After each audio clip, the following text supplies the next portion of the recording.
This is Chris Pierce, and welcome to the Self-Maintenance of the Brain and Body podcast.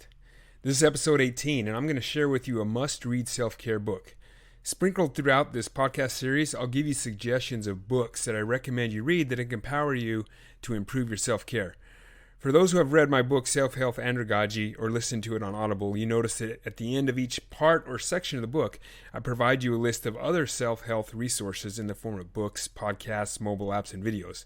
My goal is to advocate for self-care, and one of these methods of doing so is to share with you some of the other self-care resources available for you. In this episode, I'm reviewing Daniel H. Pink's book titled When: The Scientific Secrets of Perfect Timing. I mentioned Pink's book in episode 8 on this podcast and chapter 7 of my book when sharing the Nappuccino, or the effective methods of combining caffeine and napping, and the secrets of when to take a nap and when to consume caffeine to fight daytime fatigue and improve sleep. If you haven't listened to that, check out episode 8. See, Pink's book provides insight into secrets of perfect timing regarding everything we do daily and throughout our lives and how we can optimize mental, physical, cognitive, social, and biological performance.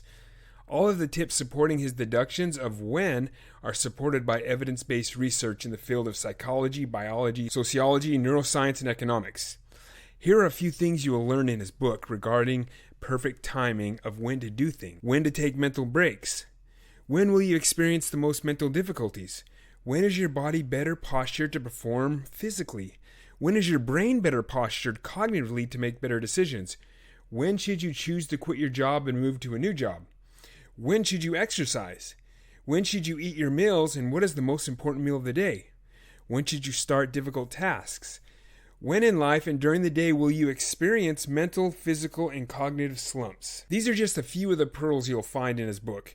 With each concept he discusses, Pink provides evidence-based self-care methods you can apply to take advantage of this knowledge and make mental choices and behaviors, empowering you to obtain your full potential and improve your overall physical, emotional, social, and psychological well-being. This can be done by adjusting the time that we do certain things. I recommend his book as it will help improve your quality of life. Many of his concepts build upon my research into human behavior and mental health, and I have seen holistic improvement as I have applied them over the past year. You can find links to his book in the show notes of this podcast. This is a short podcast. I just wanted to review this book and recommend it for you. This concludes this episode. Please tune in every Monday for a new self-care tip. If you enjoyed this episode, do me a favor, check out the others and share them with your family and friends. Also, please check out my self-care book titled Self-Health Andragogy, Self-Directed Learning Approach to Mental and Physical Self-Care. It's available on Kindle, print copy, and audiobook. You can also find links to my book in the show notes of this podcast.